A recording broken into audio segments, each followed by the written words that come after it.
अस्सलाम वालेकुम दोस्तों, आज 26 नवंबर है और मैं आपका दोस्त नदीम अकरम हाजिर हूं मिडल ईस्ट और दुनिया भर की 10 बड़ी और सबसे तगड़ी खबरों के साथ। आज की दुनिया जल रही है, कहीं इंसानियत आग की लपटों के बीच परिंदों को बचा रही है तो कहीं मिसाइलों की बारिश में शहर, घर और मासूम लोग बिखर रहे हैं। सीरिया में कम्युनिटी चीख रही है फिरका वाराना कत्ल के खिलाफ। तुर्की के उर्फा कोर्ट हाउस में धमाके ने सिक्योरिटी को हिला दिया है और कारकस की सड़कों पर कौम फौज के साथ मिलकर विदेशी दखल को चुनौती दे रही है। ये तमाम बड़ी खबरें आपकी स्क्रीन पर होंगी, जहां पहली खबर देख सकते हैं, ईरानी फायर फाइटर्स ने जलती दुकान से 2 मासूम परिंदों को बचाया। दोस्तों, तेहरान के एक बिजनेस कमर्शियल सेंटर में भयंकर आग लगी। चारों तरफ धुआं, शोर, अफरा तफरी, लेकिन इसी हंगामे के बीच एक ऐसी इंसानियत सामने आई जिसने दिल जीत लिया। जब लोग अपनी जान बचाकर बाहर भाग रहे थे, वहां ईरान के फायर फाइटर जलती हुई दुकान के अंदर दाखिल हुए और वजह सिर्फ यह नहीं कि आग बुझानी थी, क्योंकि उन्हें अंदर से 2 छोटे परिंदों की आवाज सुनाई थी। वो धुएं और आग के बीच रंगते हुए उस दुकान के बीच पहुंचे, पिंजरे को उठाया और मासूम परिंदों को जिंदा बाहर निकाल लाए। आज की इस खबर में सबसे बड़ा संदेश यह है, जंग, सियासत सब अपनी जगह, लेकिन इंसानियत सबसे बड़ी ताकत है। तेहरान की आग में सिर्फ दुकानें नहीं चली, बल्कि इंसानियत की रोशनी और ज्यादा चमक उठी है। वहीं आप दूसरी खबर देखिए, पूरे मुल्क में मिसाइल अलर्ट। दोस्तों, आज सुबह यूक्रेन की राजधानी कीव ताबड़तोड़ धमाकों से दहल उठी। शहर के कई इलाकों में एक के बाद एक पावरफुल आवाजें सुनाई दी। आसमान लाल आग और काले धुएं से भरा रहा। ठीक उसी वक्त यूक्रेन एयरफोर्स ने पूरे मुल्क में एयर स्ट्राइक मिसाइल वार्निंग जारी कर दी। लोगों ने तुरंत शेल्टर्स और बेसमेंट में जाने से अपील की गई। सोशल मीडिया पर वायरल वीडियोस में दूर दूर तक सायरन की आवाजें और तेज धमाके सुनाई दे रहे हैं। मकामी रिपोर्ट्स के मुताबिक कई मिसाइलों को एयर डिफेंस ने इंटरसेप्ट किया है, लेकिन आबादी वाले इलाकों में भी गिरने की खबरें हैं। जख्मी और नुकसान की तादाद फिलहाल साफ नहीं हो पाई है। दुनिया आज साफ साफ देख रही है, जंग में जीतने वाला कोई नहीं होता, बस शहर, घर और आम लोग हार जाते हैं। वहीं आप तीसरी खबर देखिए, सीरिया में अलवी कम्युनिटी का बड़ा एहतजाज। दोस्तों, सीरिया से आज एक बहुत अहम और दिल दहला देने वाले वीडियो सामने आ रहे हैं। अलवी कम्युनिटी ने हजारों की तादाद में सड़कों पर उतरकर हयात तहरीर अल शाम यानी एसटीएस के हथियारबंद मिलिटेंट्स के खिलाफ जबरदस्त एहतजाज किया है। लोगों के हाथों में तस्वीर थी जब अपने लोगों की, जिन्हें एसटीएस के लड़ाकों ने अगवा किया और फिर फिरका वाराना नफरत की वजह से कत्ल कर दिया। भीड़ में नारों में दर्द भी था, गुस्सा भी और एक साफ मांग, हमारे लोगों को वापस लाओ, ये फिरका वाराना तशद्दुद बंद करो। अलवी कम्युनिटी का ये एहतजाज सिर्फ शहर तक सीमित नहीं रहा, ये एक पुकार है, जंग और नफरत बंद हो, इंसानी जिंदगी की सुरक्षा सबसे पहले है। इस रैली ने दुनिया को याद दिलाया कि सियासत के खेल में सबसे ज्यादा मार आम लोग झेलते हैं और एक वक्त आता है जब चुप्पी भी सड़कों पर उतरकर चीख बनकर मजबूर हो जाती है। वहीं आप चौथी खबर देखिए, तुर्की के उर्फा कोर्ट हाउस में बड़ा धमाका। दोस्तों, तुर्की से इस वक्त की बड़ी और अफसोसनाक खबर, उर्फा सिटी के कोर्ट हाउस में एक जबरदस्त धमाका हुआ। टीआरटी हैबर के मुताबिक अचानक आए इस ह्यूज एक्सप्लोजन ने पूरे इलाके को हिला दिया। आसपास की इमारतों के शीशे टूट गए और लोग दहशत में बाहर भागते नजर आए। अब तक इसकी पुष्टि के मुताबिक कम से कम 1 शख्स जख्मी है, जबकि सिक्योरिटी फोर्सेज और फायर ब्रिगेड मौके पर तैनात है।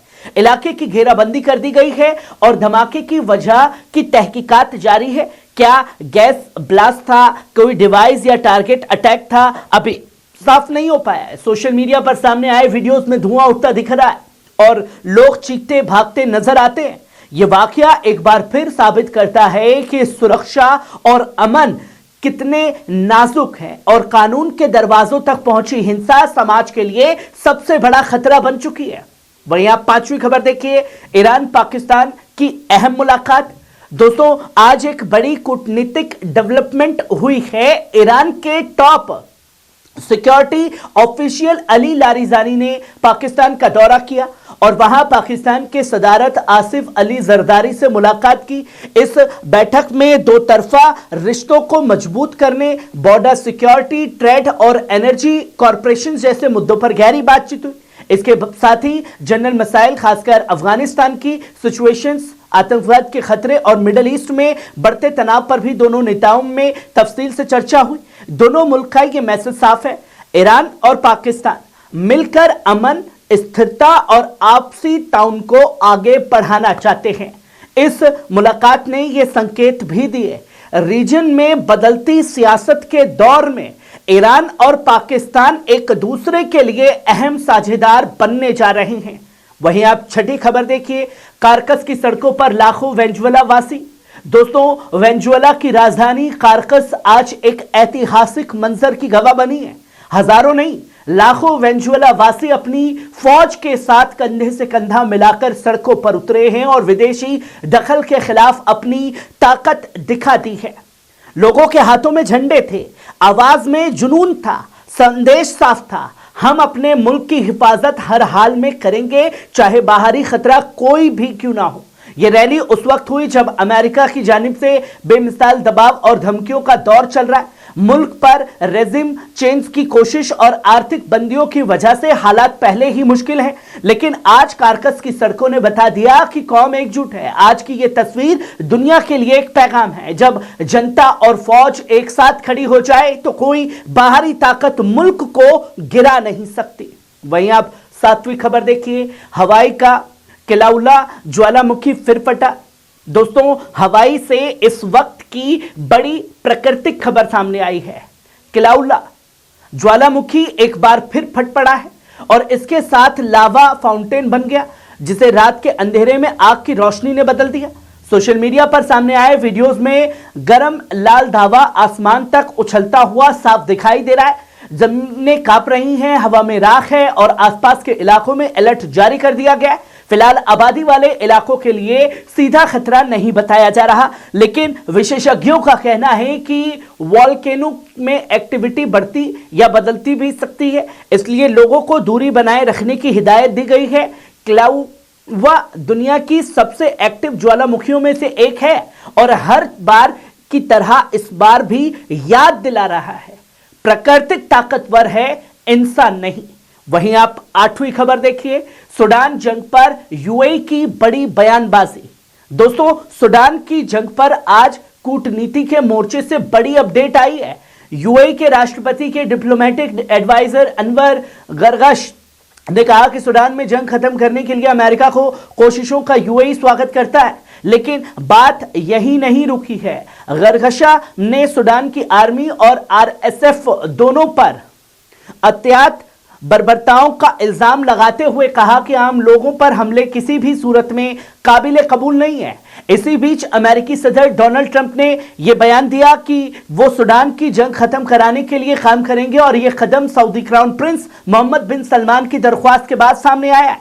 इस डिप्लोमेटिक डेवलपमेंट से साफ है, सूडान की जंग अब सिर्फ एक मुल्क का मसला नहीं है, बल्कि एक इंटरनेशनल बैटलफील्ड बन चुकी है और दुनिया को अब अमन की तरफ बढ़ना ही होगा। वहीं आप नौवीं खबर देखिए, अब्दुल मलिक अल हूती का हजरत नईम कासिम को ताजियाती पैगाम। दोस्तों, यमन के अंसारुल्लाह के कायद सैयद अब्दुल मलिक अल हूती ने हिजबुल्लाह के अमीन आम शेख नईम कासिम को एक ताजियती पैगाम भेजा है। बड़े जिहादी कायद हिजबुल्लाह तबताई के रफीकों की शहादत पर अपने पैगाम में हूती ने साफ कहा, ये जिहादी कायद न सिर्फ लाजवाब कामयाबियों के मालिक थे, बल्कि मजलूमों की मदद और हक की लड़ाई में हमेशा सबसे आगे रहे हैं। उन्होंने यह भी जिक्र किया कि तबतबाई की जिहादी सेवाएं मुकावमत के हर मोर्चे में हमेशा याद रखी जाएंगी। सैयद हूती ने इजराइल की सतत जंगजुई और जुल्म में सख्त निंदा की और कहा कि अमेरिका सहारे के चलते इजराइल कभी किसी वादे या समझौते पर कायम नहीं रहता। अंत में संदेश बड़ा और साफ था, हमारे लिए एक ही रास्ता है, जागरूक और जिम्मेदाराना तरीके से दुश्मन का मुकाबला, क्योंकि कौम को झुकाने की पूरी साजिशें नाकाम होंगी और ये हकीकी वक्त साथ दुनिया दिखाई देगी। वहीं आप आखिरी और 10वीं खबर देखिए, ईरान हॉलैंड हम मुलाकात। दोस्तों, आज कूटनीतिक मोर्चे से एक बड़ी खबर आई। ईरान के वजीर खारजा अब्बास अराक्ची ने हॉलैंड के foreign minister David when will say मुलाकात की, जिसमें दो तरफा रिश्तों और रीजनल इंटरनेशनल हालत पर गहरी बातचीत हुई। दोनों देशों ने पॉलिटिकल और कौंसलर मीटिंग्स का दोबारा शुरू करने का इत्तेफाक किया और इसे टाउन मजबूत करने की अहम कदम बताया है। मुकावमत के दौरान अराक्ची ने साफ कहा कि दुनिया तेजी, तजुर्बाती तब्दीली और एक तरफा जंग रवैयों से गुजर रही है, इसलिए तमाम मुल्कों की जिम्मेदारी है कि कानून की हुकूमत को मजबूत करे और गैर कानूनी घमंडी व्यवहार को नजरअंदाज ना होने दे।